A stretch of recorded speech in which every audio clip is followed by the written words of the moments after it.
video recently talking about how to jam. Jamming's easy when you know how. I think a lot of people got some good information from it. Were encouraged to just get out there. That was really the message. Some practical advice on how to find jams, the sort of jams to go to, etc. What I didn't do in that video, and on purpose, was actually show the practical application of jamming. I figured there was enough videos around teaching that stuff already, and clearly I was wrong. I missed the mark. A few people got upset in the comments, and I'm here to make amends. If you've seen other videos of mine, you know that I'm not a great believer in theory early on in someone's learning journey for bass. Also, part of that is that I really believe that your ears are the most important thing, and so I don't really do tab or notation as like an early thing, which really goes against the grain of, I guess, most formal music teaching, where you're playing cello concertos on the bass back and that sort of stuff, which at some point is kind of interesting to do, but it's not the thing that I believe you need to develop. In me showing you how to do this stuff, you'll be able to use your eyes, you'll be able to look at where I'm doing things on the fretboard. I'll tell you the notes that I'm playing at times, but in general, it's really about getting it in your ears, getting it in your feeling. Like if you listen to an album that you've listened to 100 times, like one of your favorite albums, and when a song ends, you already anticipate the next song starting, you know what the next song's starting. That's the sort of thing I'm talking about here. The 12-bar blues is what you're going to encounter most in the blues jam that I advise you to seek out in the other video. There's a bunch of different types of blues: slow blues, shuffles, quick change. They're really like the three things that you'll hear people talking about, and I'll show you those now, and some kind of patterns that you can use to get around the blues other than the chord structure itself. So the chord structure is, and don't worry about like the intricacies or the technicalities of what I'm talking about. The chord structure is the 1, 4, 5. It's the first chord in a particular key, the fourth chord in a particular key, and the fifth chord. And it's always that's what the 12-bar blues is made up of. So if we were in the key of A, that would be the A would be the 1, the first chord, the root. So the A is on the E string, your thickest string, 5th fret. 1, 2, 3, 4, 5, A. And that's the 1, the first note in the chord, in the key. Then if you move one string physically down, like to the next highest one, you get the D, and that's the 4th. So 1 is A, 4 is D, and then you move up 2 frets on the same string as the D, and you get to the E, and that's the 5. Now, what the progression does is it builds tension that leads you back to the 1. That's kind of what it does. So it's like,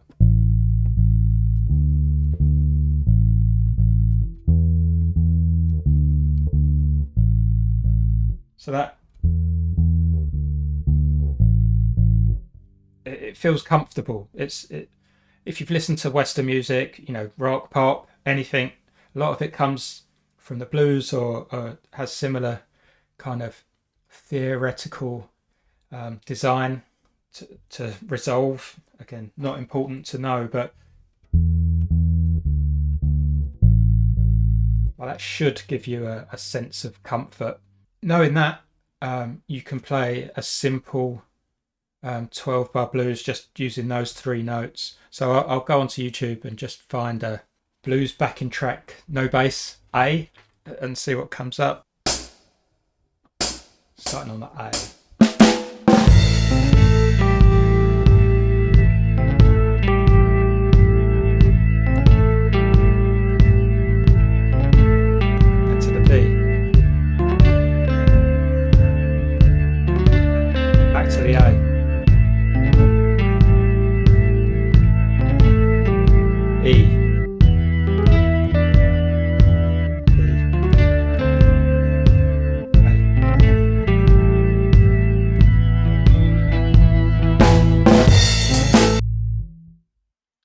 There you go. I'm 100% sure that every one of you can do that.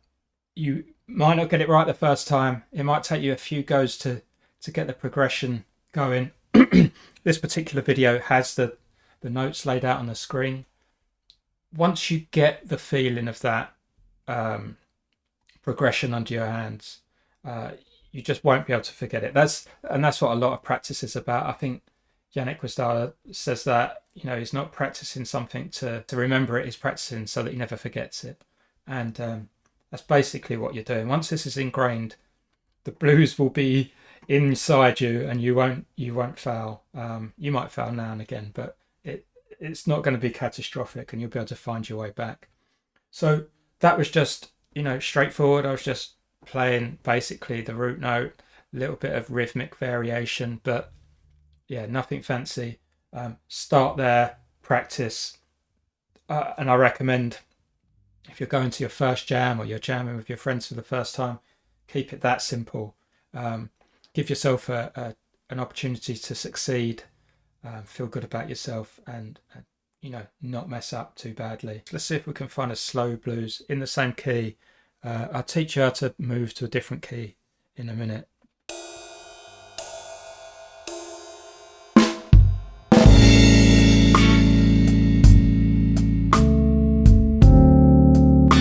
Quick change. I'll explain it afterwards.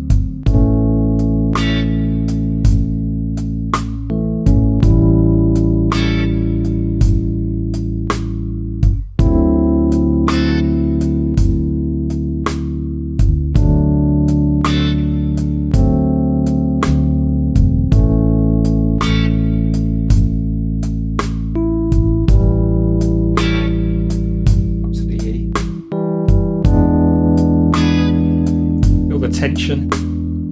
Some of it comes up a little bit, and then back to the one, back home, comfort.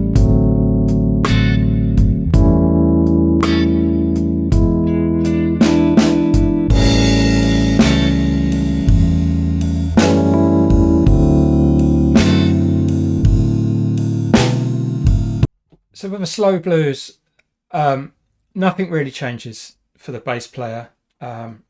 If I was going to play it, I'd add in, the stuff that you heard there in the second part, progressed what seems like fairly rapidly onto a much more complicated idea. But really, I'm playing the same notes. I'm starting on the 1, the 4, or the 5, and then I'm just adding in some other notes.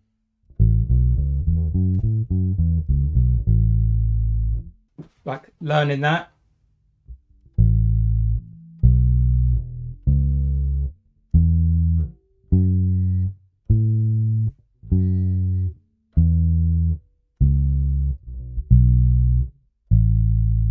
Hearing that more importantly, so you can look at my fingers, you can see what I'm up to, but ultimately like learning what that sounds like.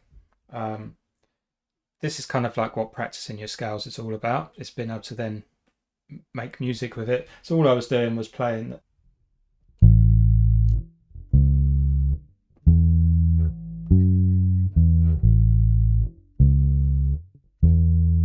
and then just moving that exact pattern to the next note, the 4.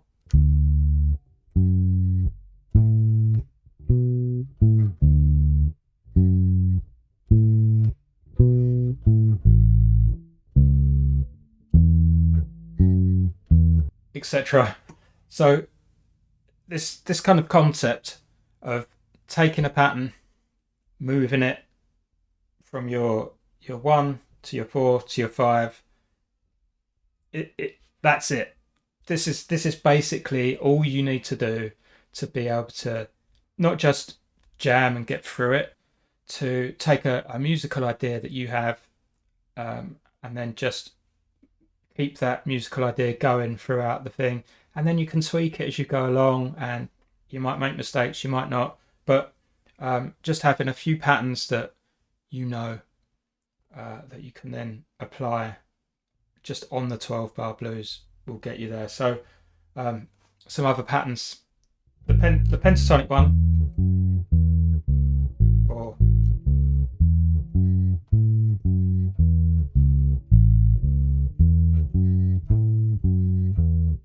that's a good one. This one.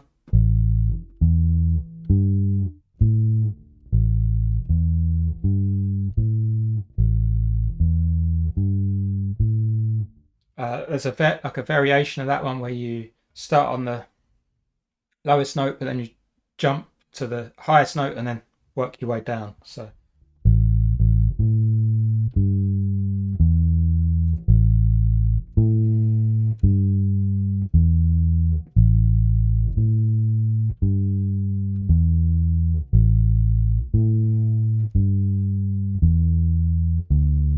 And then just go to the next chord.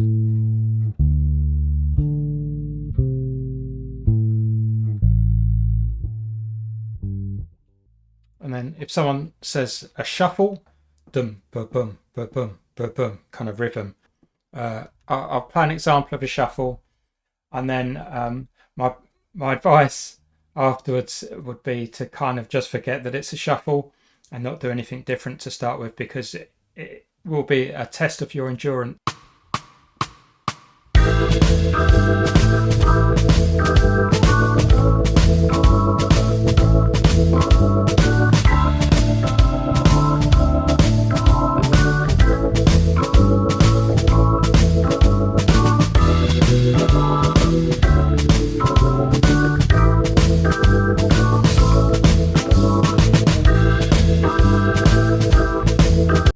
Yeah, so like I say,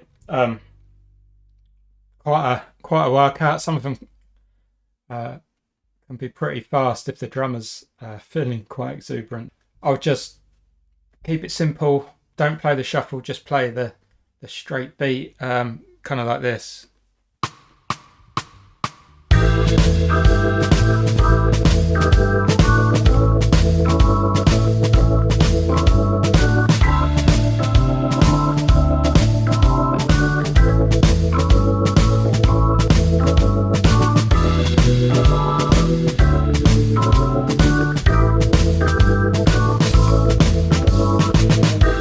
I mean, when you're just starting out, that in itself could be quite a workout, and it's definitely something that I'd practice. It will do your bass playing no end of good to be able to, keep a pattern going for 4 minutes or 9 minutes or whatever. You can simplify that even further and just play the root note like in our first example.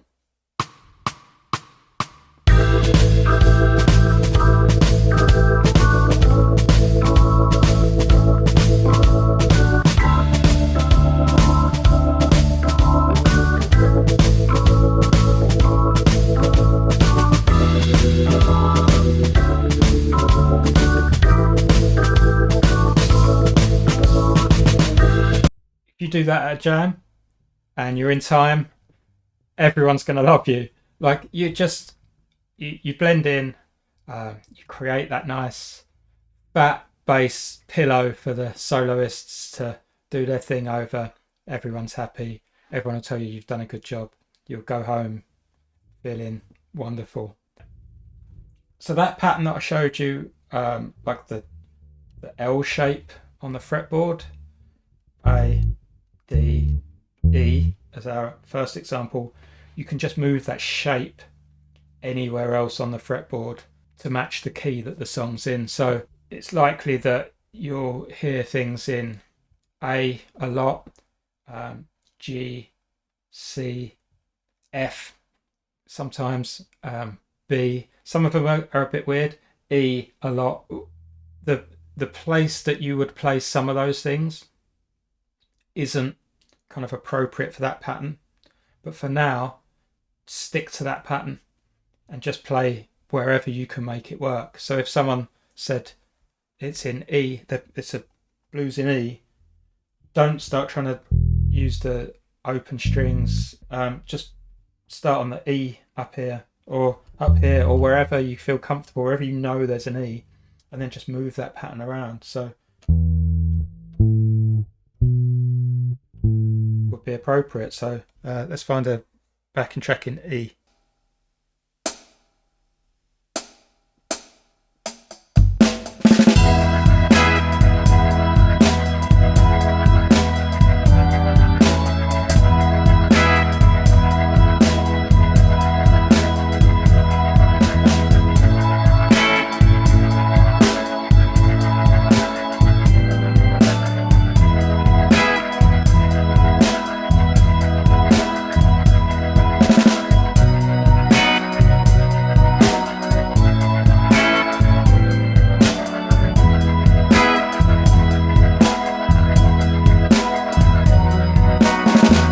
Keep it simple, keeping it simple.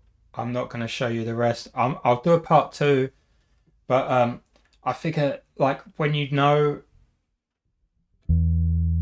enough about it, you'll work out something different. Like you'll just know what the alternative is, and you won't need me to tell you. Start with this, keep it simple, go to a jam, get involved. Hopefully now I've given you enough information. Hopefully I've presented the information in an easy to understand way. Just, use your ears, still look at my fingers, see what I've done. Try and avoid tabs, try and avoid written music, use your ears. If you make a mistake, just correct it, just move to the right note or start again. Eventually this stuff will be under your fingers. You'll make mistakes sound like you meant to do them, and you're on your way to having fun. Hope you enjoyed that. Keep the comments coming. It's been great. Every single comment bar one has been constructive. Really enjoyed it. Lots of great encouragement. You're all wonderful people. Subscribe for more content, and I'll see you in the next one. Cheers.